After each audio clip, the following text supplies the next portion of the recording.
Hace 4500 años, el norte de Europa emerge lentamente de la Edad de Piedra. En el Mediterráneo, las raíces de dos grandes civilizaciones, Grecia y Roma, aún no asumen el mando. En la Mesopotamia, el poderoso imperio de Asiria es parte del futuro. Pero hacia el sur, en el extremo norte de África, tiene lugar algo inigualado en la antigüedad.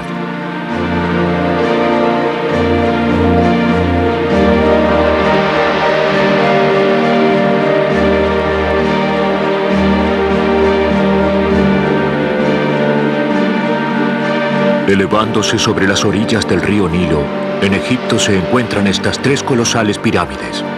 Son monumentos de la civilización más perdurable que vería el mundo.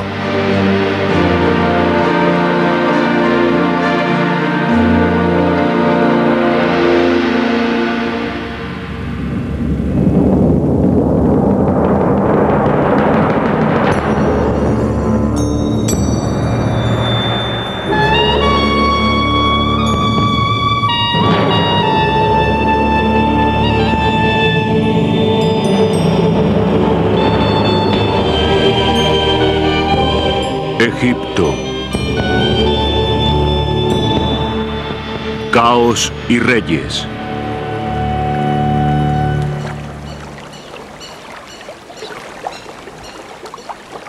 Cuando el historiador griego Heródoto visitó Egipto 4500 años antes del nacimiento de Cristo, quedó más que sorprendido. Según él, las maravillas eran mayores que las de cualquier otra región.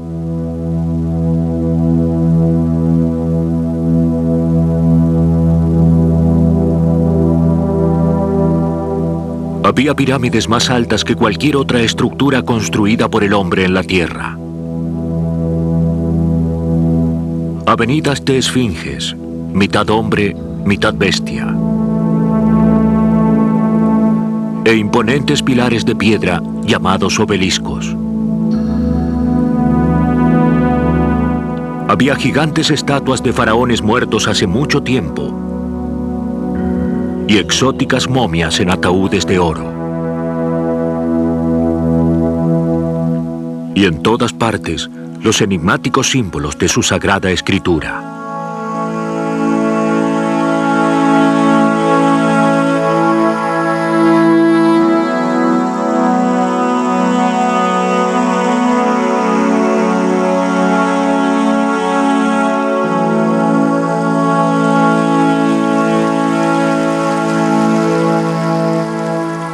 Aquí, casi alcanzando el abismo del tiempo, una civilización prosperó durante más de 3000 años.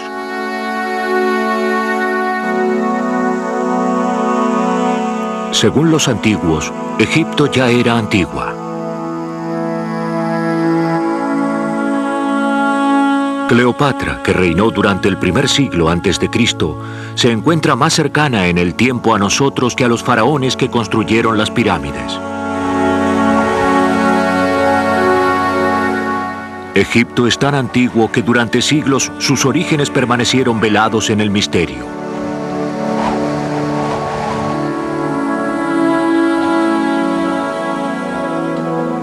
Incluso los egipcios no conocían con certeza su antigüedad o sus orígenes.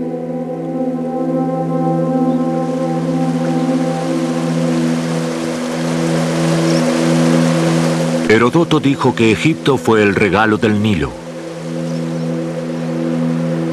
Pero los egipcios supieron desde un principio que la vida a orillas del Nilo podría ser precaria. Aislado por una interminable extensión de desierto,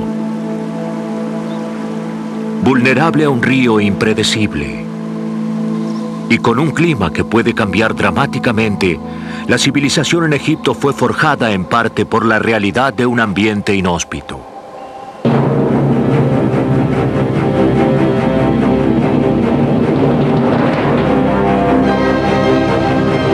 Los egipcios lo llamaban caos. Poderosas fuerzas estaban al acecho, a la espera de ser liberadas.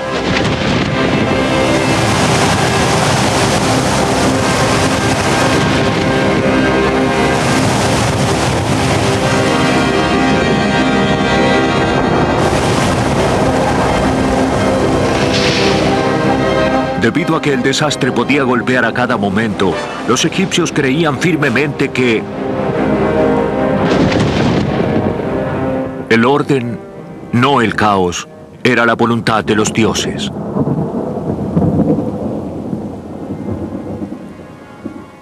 Para mantener el orden y evitar el caos, los egipcios veían en el rey a un dios viviente, la manifestación terrena de Horus, el halcón gobernante de los cielos. En el otro extremo se encontraba el dios indisciplinado, Set, el precursor del caos.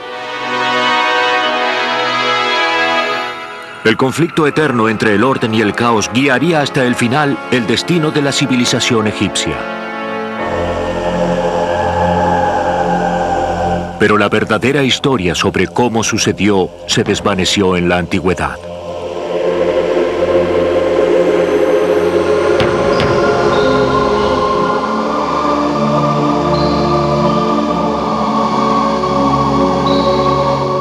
En el ocaso de la grandeza de Egipto, alrededor del año 300 a.C., un sacerdote llamado Maneto comenzó la imponente tarea de compilar por primera vez la historia completa de Egipto.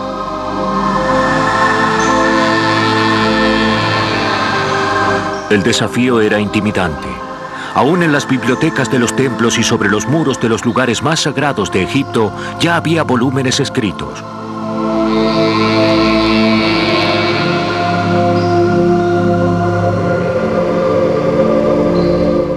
Mil años antes del nacimiento de Maneto, el faraón Seti I construyó un templo en Abidos dedicado a Osiris, el dios de los muertos. En un salón de los ancestros se ve a su hijo, el futuro Ramsés II, leyendo un papiro. El documento, esculpido en el muro con jeroglíficos, contiene una lista de 76 nombres reales en orden cronológico.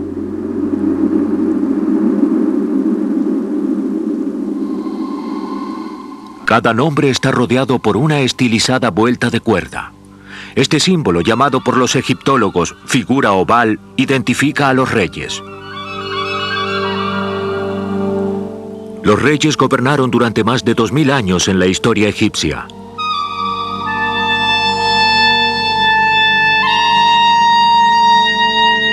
Utilizando documentos de los templos como este, Maneto organizó su historia en 30 dinastías reales.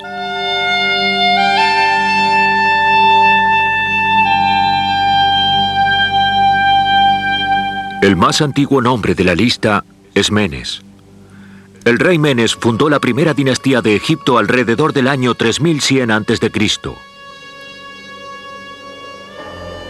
Según Maneto, reinó durante 60 años en los cuales se expandió las fronteras de Egipto y ganó gran aclamación antes de ser muerto por un hipopótamo.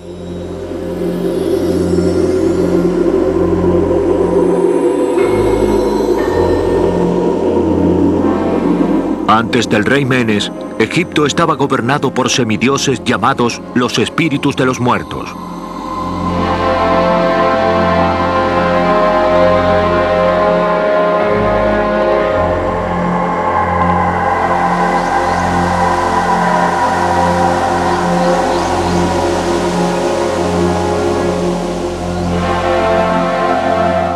Pero hace tiempo que sus nombres fueron olvidados. ¿Los espíritus de los muertos fueron parte de la historia o solo mitología? ¿En dónde comenzó realmente la civilización egipcia?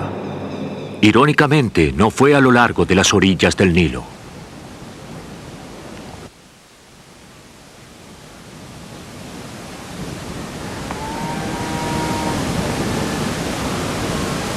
A 100 kilómetros al oeste del Nilo, en el desierto del Sahara, el clima es tan caluroso y seco que la poca lluvia que cae se evapora antes de llegar al suelo.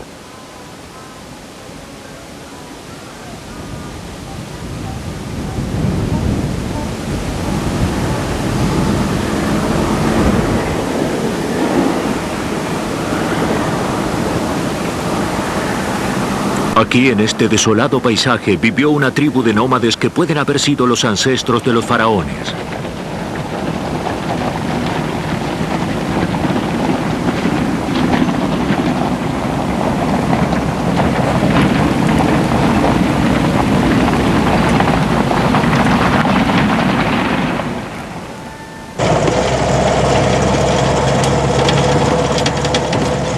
Fred Wendorf, de la Universidad Metodista del sur de Dallas, Texas, lidera un grupo internacional de arqueólogos que han explorado el desierto en busca de signos de ocupación humana.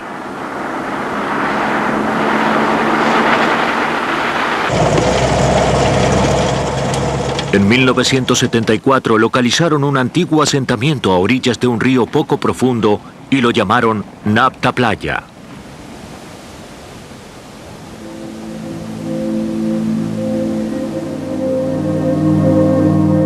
El Sahara no siempre fue árido. El método del carbono revela que alrededor del año 8000 a.C., el monzón estival del África tropical se desplazaba hacia el norte, aumentando las precipitaciones en el desierto y permitiendo que se formaran lagos estacionales. Uno de estos lagos era el Nabta Playa. Aquí, rodeada por extensiones de prados para alimentar a sus ganados, la gente podía refugiarse del calor y de los caprichos del desierto.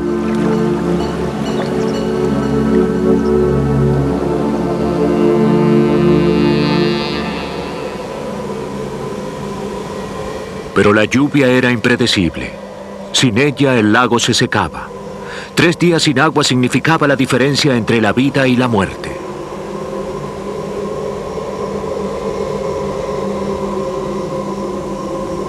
Con la supervivencia pendiendo de una balanza, algo notable sucedió.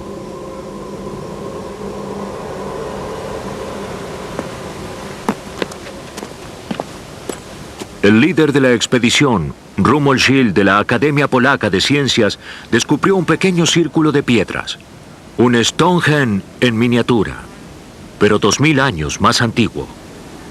Él cree que puede haber sido utilizado para predecir la llegada de la estación de la lluvia. Bien, esta pila de rocas que se ve aquí es ciertamente uno de los más antiguos calendarios jamás encontrados. Consiste en un aro de piedra y 2 alineaciones verticales que llamo puertas.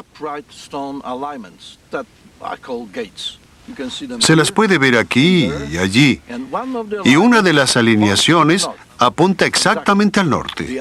La otra, que se puede ver aquí yendo en esta dirección, apunta a la posición del Sol durante el 21 de junio.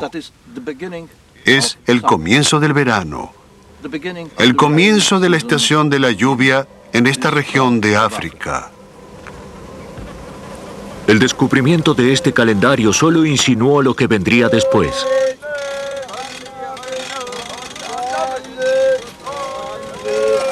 En la cercanía se encontraron rocas inusuales, ubicadas en círculos marcando la posición de profundas depresiones.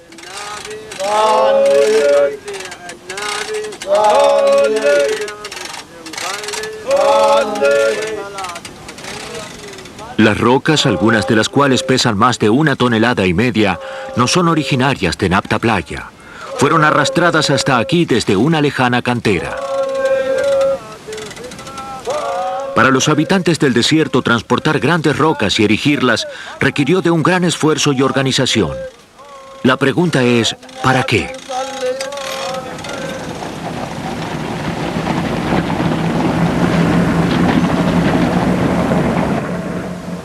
Fred Wendorf cree que podrían marcar la sepultura de gente importante o que podrían ser el homenaje a sus espíritus. Quizás alguien lo suficientemente poderoso como para interceder ante los dioses y traer la lluvia. Uno de los objetos más imponentes fue hallado en este hoyo, quizás el sitio de descanso final de un gobernador o de un jefe. En un principio se veía como una simple roca, pero cuando Wendorf la examinó más atentamente, resultó ser una escultura primitiva.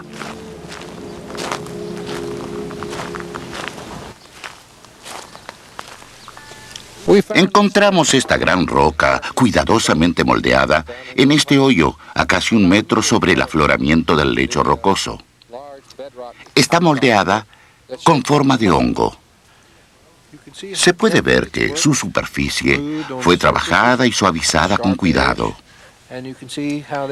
Y se puede ver cómo fueron capaces de controlar la longitud de la pieza realizando ranuras en esta cara y luego, por medio de una cuña, quitando los fragmentos en el exacto punto deseado. Esta es una impresionante pieza de trabajo sobre piedra y puede marcar el comienzo de la fascinación egipcia por el trabajo sobre grandes piedras.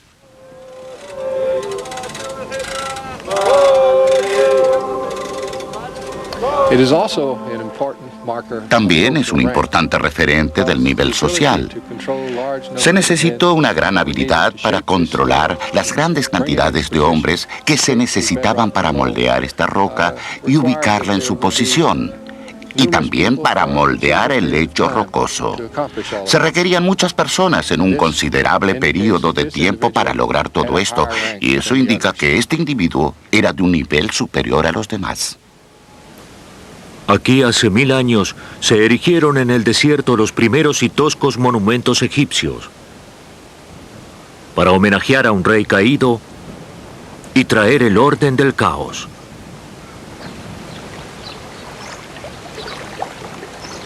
Pero para la gente de Napta Playa, el tiempo se acaba.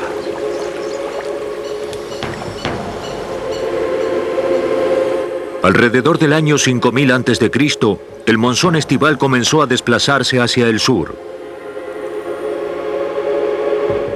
Finalmente las lluvias terminaron y los oasis como Napta Playa se secaron definitivamente.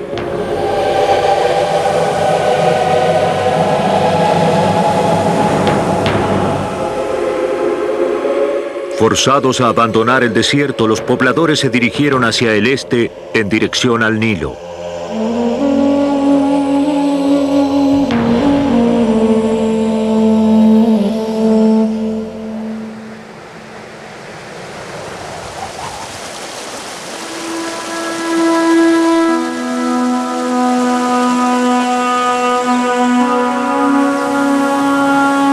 El Nilo es la sangre vital de Egipto.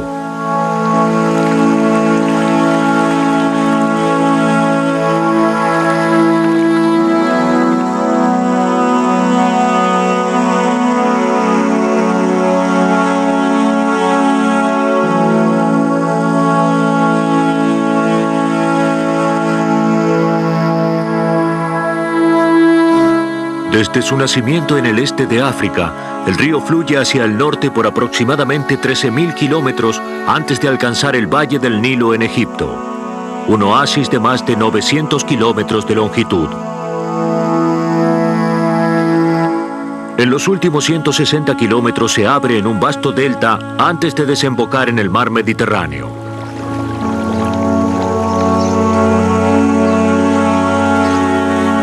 A través de toda la historia de Egipto, el Nilo fue tanto una bendición como una calamidad. Una vez al año, crecido por las lluvias del monzón en Etiopía, el río inunda sus márgenes depositando tierra rica en nutrientes que los egipcios llaman la Tierra Negra.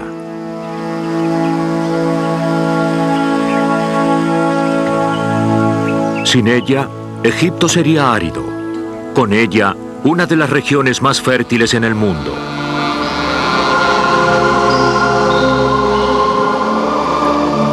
Pero en el pasado el río era tan impredecible como la lluvia en el desierto. Una corriente abundante podía destruir los poblados. Una escasa significaba hambruna. Para evitar el caos de la incertidumbre, los egipcios desarrollaron el primer calendario del mundo basado en 3 estaciones de 4 meses cada una. Es el modelo del calendario que utilizamos actualmente. Pero esta vez no observaban el clima, observaban al Nilo.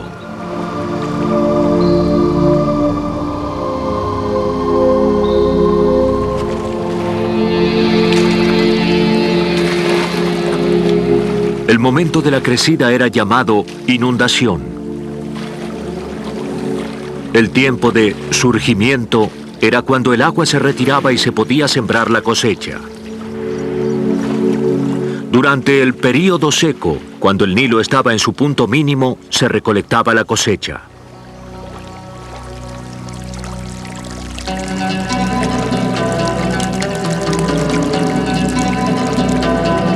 Trabajando juntos, los egipcios cavaron pozos, construyeron diques para proteger sus poblados y desarrollaron los rudimentos de la geometría para restablecer los límites de sus tierras cada año.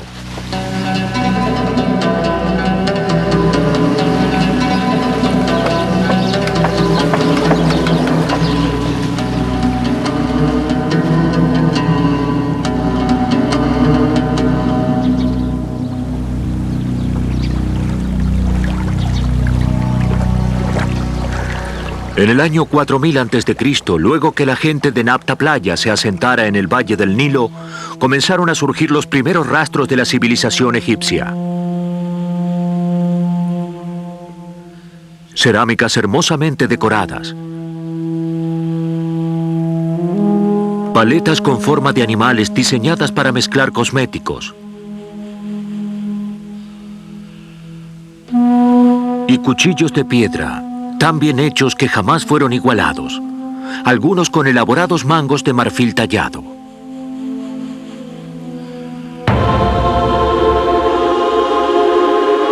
Gradualmente, entre los años 4000 y 3000 a.C., emergieron dos poderosos imperios. Dado que el Nilo fluye de sur a norte, al imperio que prosperó en el delta del Nilo se lo llama Bajo Egipto, la tierra de la planta del papiro. El imperio del Alto Egipto, la tierra del loto, se desarrolló en el valle del Nilo. Los símbolos de ambos imperios se entrelazan a través de toda la historia de Egipto. Representan la unión de ambas tierras en la primera gran civilización del mundo.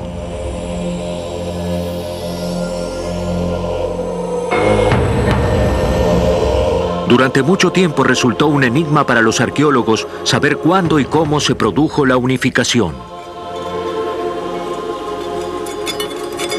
René Friedman y sus colegas de la Universidad de California en Berkeley buscan indicios en el emplazamiento de la antigua capital del Alto Egipto.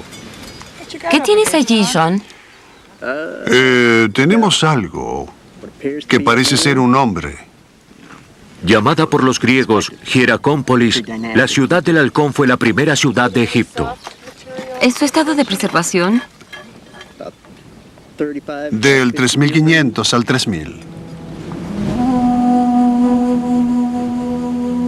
Actualmente sus monumentos y estructuras ya no existen. En cambio, hay esparcidos en el lugar cráteres cavados por los saqueadores.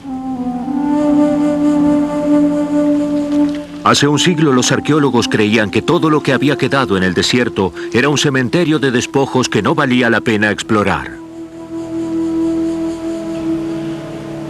No sabían que escondido bajo la arena había un caudal de nueva información.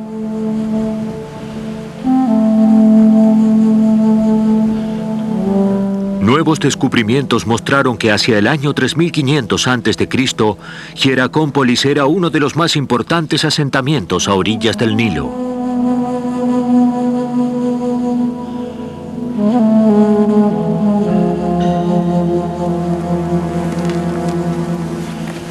Con más de 3 kilómetros de longitud, era una bulliciosa comunidad de granjeros, administradores, artesanos y alfareros.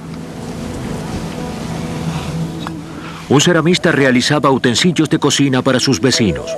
Firmaba sus trabajos presionando su pulgar en la arcilla mojada justo por debajo del borde.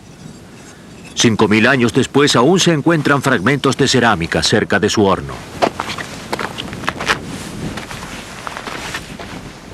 A raíz de un extraño accidente industrial es posible identificar su hogar. Estos son los restos de la casa del alfarero.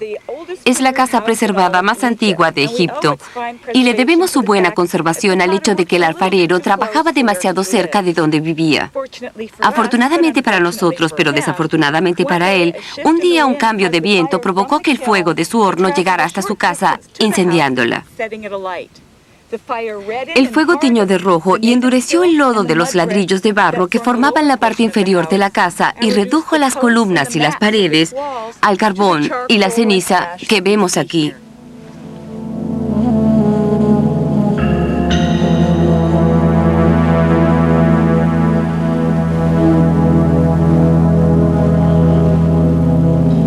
En el sector norte de la ciudad había un vasto complejo industrial compuesto por panaderías, las más antiguas cervecerías de Egipto y graneros para almacenar el trigo. Pero la estructura más importante de Hieracómpolis fue descubierta en 1985, cuando los arqueólogos tropezaron con varios hoyos de 1,20 metros de profundidad y con una longitud superior como para contener grandes columnas de madera de 6 metros de altura.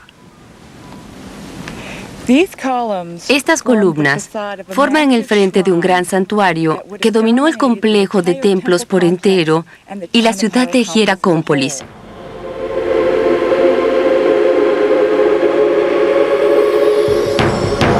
Este es el más antiguo templo en Egipto.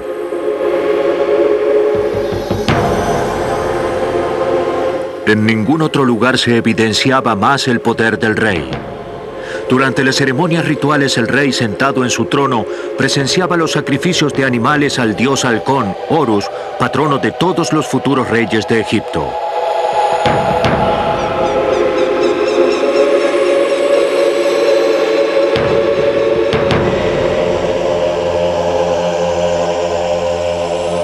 Diseñado para evocar la silueta de un animal agazapado con cuernos y una cola, el templo estaba generosamente decorado con coloridos ornamentos y pilares fabricados quizás con cedro importado del Líbano.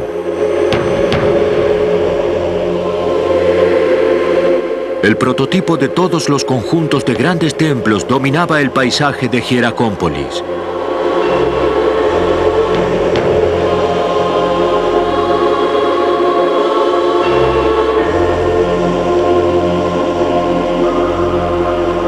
Pero en su momento, la ciudad del halcón poseía un rival: Buto, la capital del Bajo Egipto.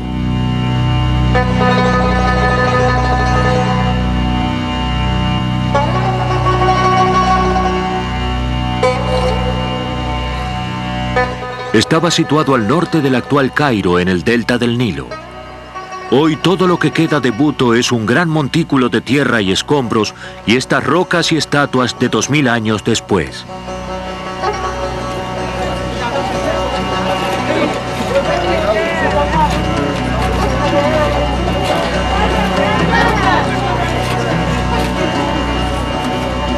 Pero en este foso los arqueólogos hallaron los fragmentos de cientos de vasijas de arcilla del mismo período que Hieracómpolis, del año 3500 a.C.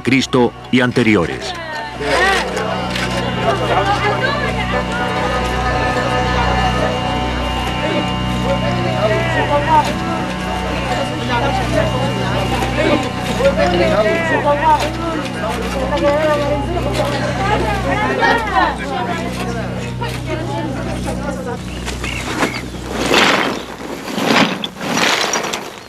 Dina Faltings, del Instituto Arqueológico Germano, es una experta en el estudio de la alfarería antigua y está a cargo de la excavación. Realizó un sorprendente descubrimiento al unir los fragmentos y compararlos con la alfarería de Hieracómpolis.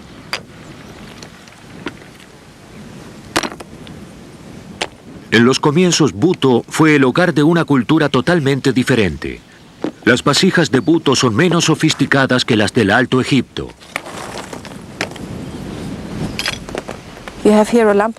Aquí hay gran cantidad de arcilla en la base y ellos ponían una lámina gruesa vertical y simplemente la prensaban y la barnizaban para sellarla. En contraste a esto tenemos algunas vasijas del Alto Egipto como esta marmita. Es pequeña y de forma elegante. La calidad es, tú sabes, se puede oír, es más compacto. Y bien, esto deriva de una tecnología mucho mejor. En el Alto Egipto tenían mejores hornos y la gente del Bajo Egipto que fabricaba este tipo de vasija obviamente lo notaba. Entonces intentaron imitarlas, pero la técnica y las habilidades del Bajo Egipto no eran muy buenas. Por lo tanto, no realizaron un buen trabajo.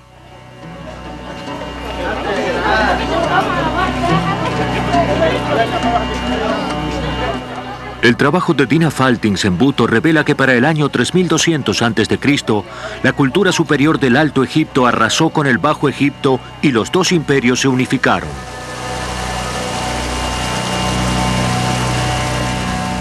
Pero esta transformación, ¿fue pacífica? ¿O fue sangrienta?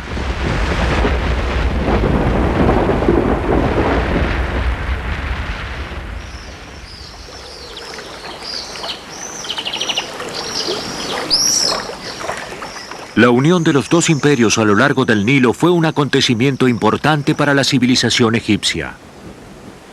Pero cómo se produjo es una cuestión irritante. Todos los arqueólogos deben remitirse a un singular objeto hallado en Hieracómpolis en 1898. Esta exquisita paleta ceremonial fabricada en pizarra aproximadamente del año 3100 a.C. Estaba dedicada al rey del Alto Egipto llamado Narmer, que algunos creen fue el legendario rey Menes, el primer faraón.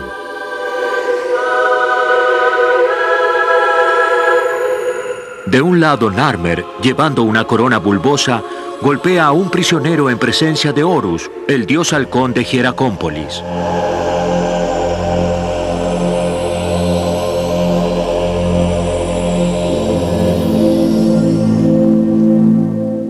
Del otro lado de la paleta, Narmer, llevando una corona curvada, aparece en una procesión hacia dos hileras de prisioneros decapitados. Los leones con sus largos cuellos entrelazados simbolizan la unificación. La clave para entender la paleta de Narmer está en sus coronas.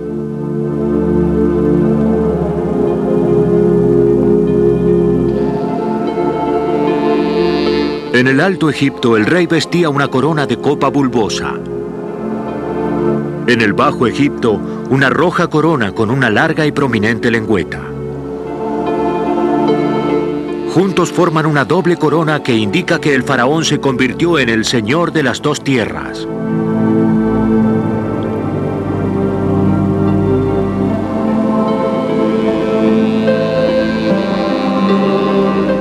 Durante los siguientes 3000 años, luego de la unificación, la imagen del rey llevando una doble corona aparecería en estatuas y templos de todo Egipto, reforzando su dominio sobre el territorio.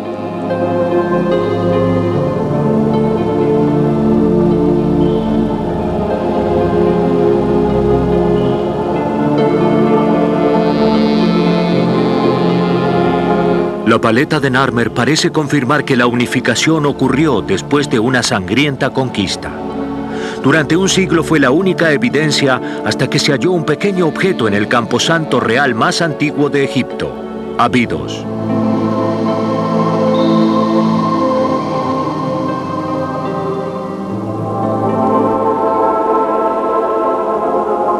Se cree que es el lugar de descanso de Osiris, el rey de los muertos. El terreno está salpicado de vasijas rotas, los restos de las ofrendas a uno de los dioses más importantes de Egipto.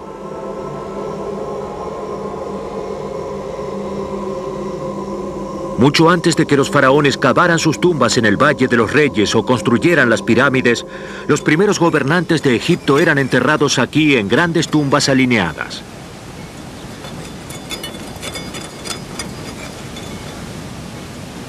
Explorada extensivamente a comienzos del siglo, Abidos guardó todos sus secretos hasta que en 1977 el arqueólogo alemán Günther Dreyer reabrió el lugar. يا علي ايوه ازيك عارفني في حاجه جديد Desde entonces él y su equipo han reinvestigado las tumbas de varios reyes, incluyendo la del rey Narmer. هنا زي كده ايوه اه ايوه ماسك كويس ايوه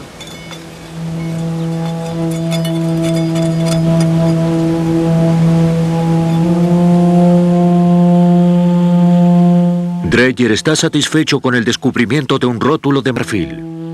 Este tipo de rótulo era originalmente adosado a las tinajas de aceite. A pesar de su pequeño tamaño, contiene una gran sorpresa. Parece representar el acontecimiento de la paleta de Narmer.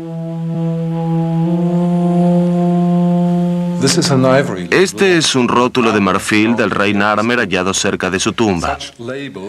Estos rótulos se utilizaban para indicar la fecha del embarque de aceite. En aquella época se indicaba el tiempo con el nombre del año, y estos nombres eran elegidos por el suceso más importante ocurrido ese año. En este caso, es una victoria del rey Narmer sobre el pueblo del Delta, y obviamente es el mismo hecho descrito en la famosa paleta de Narmer. Por eso podemos deducir que ciertamente la paleta de Narmer se refiere a un acontecimiento histórico que sucedió en un año preciso. Pero el rótulo es solo una pieza del enigma. Otro descubrimiento en Abidos sugiere que el proceso de unificación comenzó mucho antes de Narmer.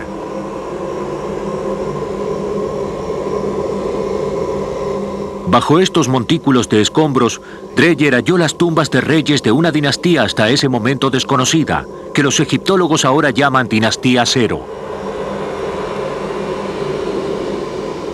En estas tumbas se encontraron más rótulos, aún más interesantes que el primero. Aquí, grabada sobre marfil, está la prueba de que los egipcios desarrollaron un sistema completo de escritura, no solo antes de lo que se había pensado, sino antes que los sumerios en la Mesopotamia, quienes hasta ese momento se creía que habían sido los primeros en desarrollar un lenguaje escrito.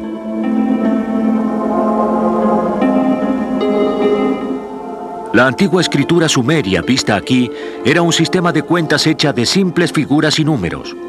La escritura egipcia ya contenía sonidos parecidos al alfabeto moderno.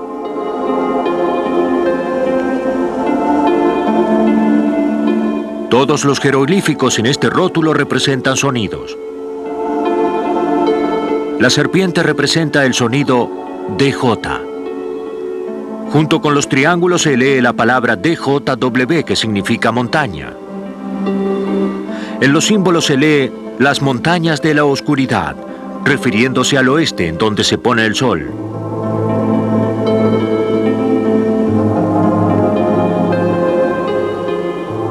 Los jeroglíficos en otros rótulos indican que el rey recolectaba impuestos tanto del Alto como del Bajo Egipto, un signo evidente de que la unificación se llevaba a cabo.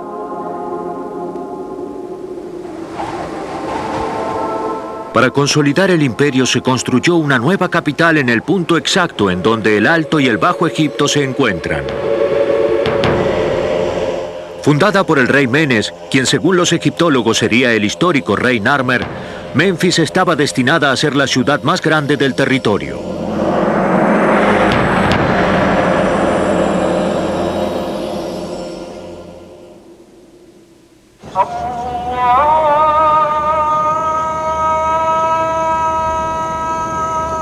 Durante 3000 años los faraones gobernarían a Egipto desde Menfis.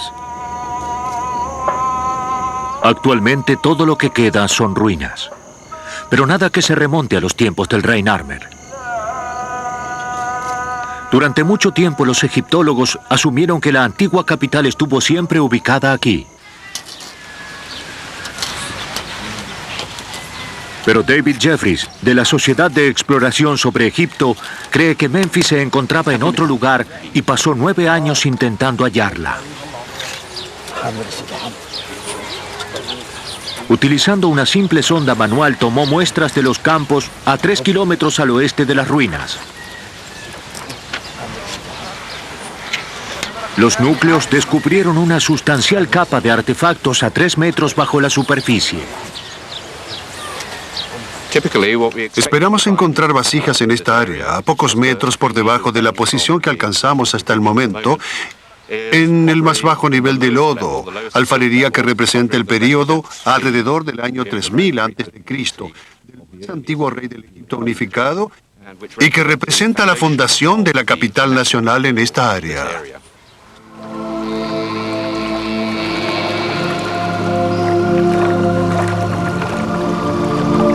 ¿Por qué se cambiaría el emplazamiento de la primera capital de una nación, una gran ciudad con palacios y templos, hogares y edificios administrativos?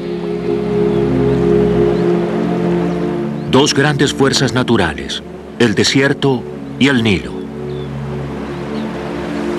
Estamos en el límite del desierto del oeste, observando el valle del Nilo hacia los peñascos en el sector del este. Aquí el valle tiene solo 7 kilómetros de ancho. Es tan angosto como en cualquier otra parte de la sección norte del valle del Nilo. Observamos el área en la que hemos utilizado la sonda. Establecimos que el río fluía muy cerca del límite del desierto y que la ciudad se encontraba a lo largo de él, exactamente debajo de donde estamos. Y mientras la arena avanzaba desde el desierto del oeste y el río al mismo tiempo se desplazaba hacia el este, la ciudad siguió el movimiento del río hasta donde se encuentran actualmente las ruinas de Mitrahina, a casi 3 kilómetros por el valle. El caos del Nilo desplazándose por un lado y el usurpador desierto por el otro persiguieron a los egipcios a través de toda su historia.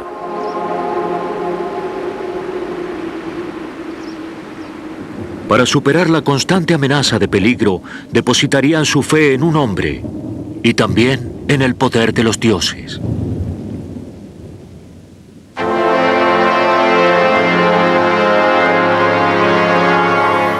Para protegerse del desastre, los egipcios dotaban a su rey de poder absoluto y lo veneraban como a un dios. Solo un dios podía hablar con los dioses y solo un dios podía evitar el caos. Para preservar el orden llamado Maat y personificado como una diosa sentada con una pluma sobre su cabeza, el faraón llevaba a cabo rituales diarios. Para apaciguar a los dioses construyó templos y los proveyó de alimentos, bebidas y otras ofrendas.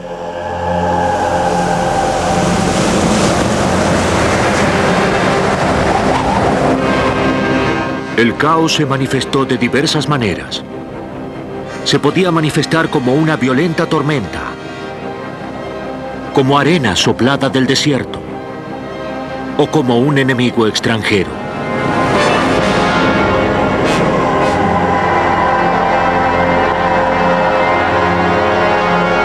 Las imágenes de los faraones como triunfantes guerreros se repiten una y otra vez a través de toda la historia de Egipto. Esta de Ramsés II aparece en un templo construido aproximadamente 2000 años después de que Narmer conquistara el Bajo Egipto.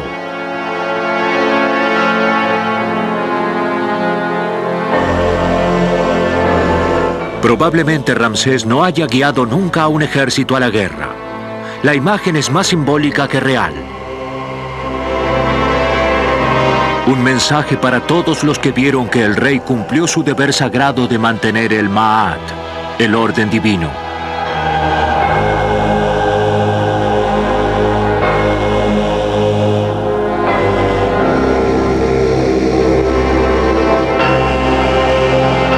Más precisamente, el faraón supervisaba sus campañas militares desde lejos.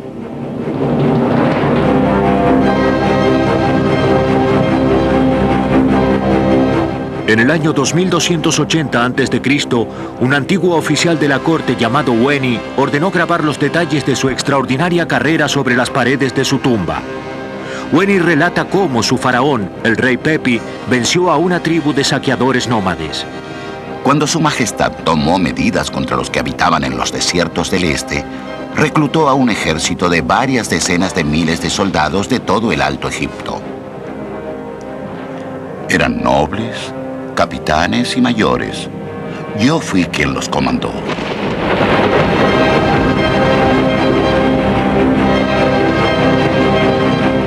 El ejército retornó a salvo. Devastó la tierra de los saqueadores del desierto, saqueó sus fortalezas, incendió todas sus mansiones. Su majestad me rogaba que lo hiciera más allá de todo.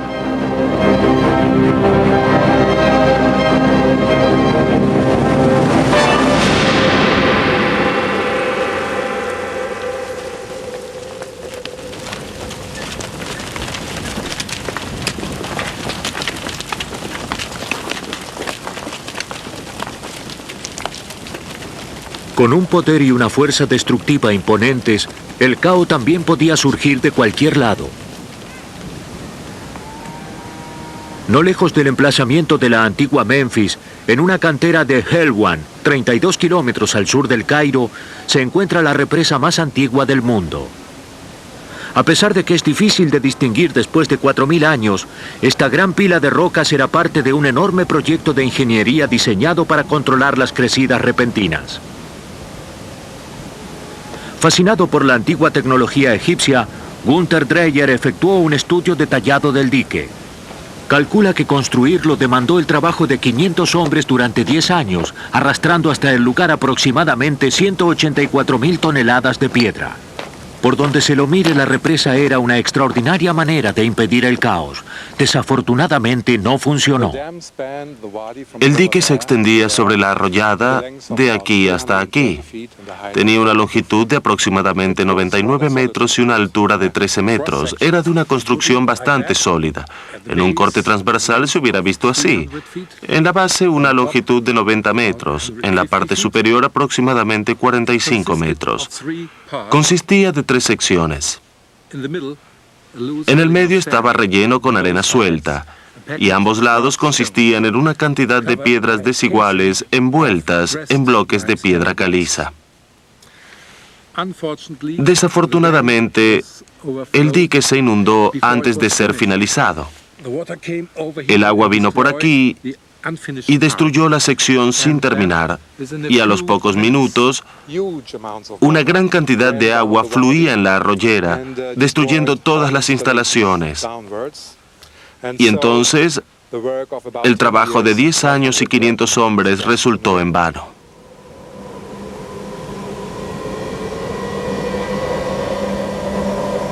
Para los egipcios que lo construyeron, el desastre fue un trágico recuerdo sobre cómo las destructivas fuerzas de la naturaleza los obligaba a estar constantemente alerta.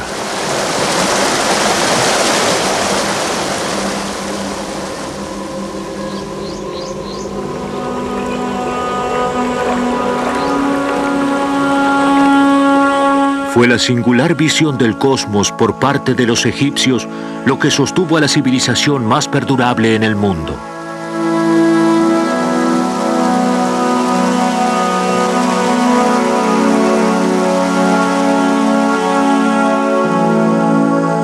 En su centro se hallaba el rey.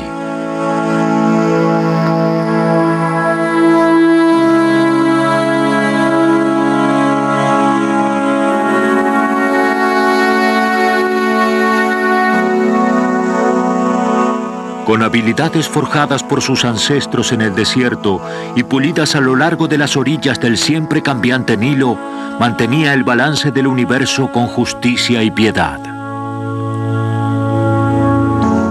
Peleó contra las implacables embestidas de la naturaleza, contra los levantamientos sociales, aún contra lo sobrenatural. Pero al final, hubo una inalterable batalla contra el caos de la que nadie puede escapar. A pesar de que el rey era un dios, también era un hombre. Y también moriría.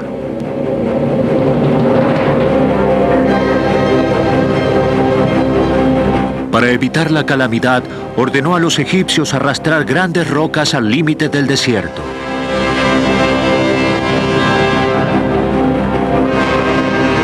Lentamente, emergió un nuevo tipo de monumento que simbolizaría el último triunfo del rey. El triunfo de la vida eterna. La época de las construcciones de las pirámides comenzaba.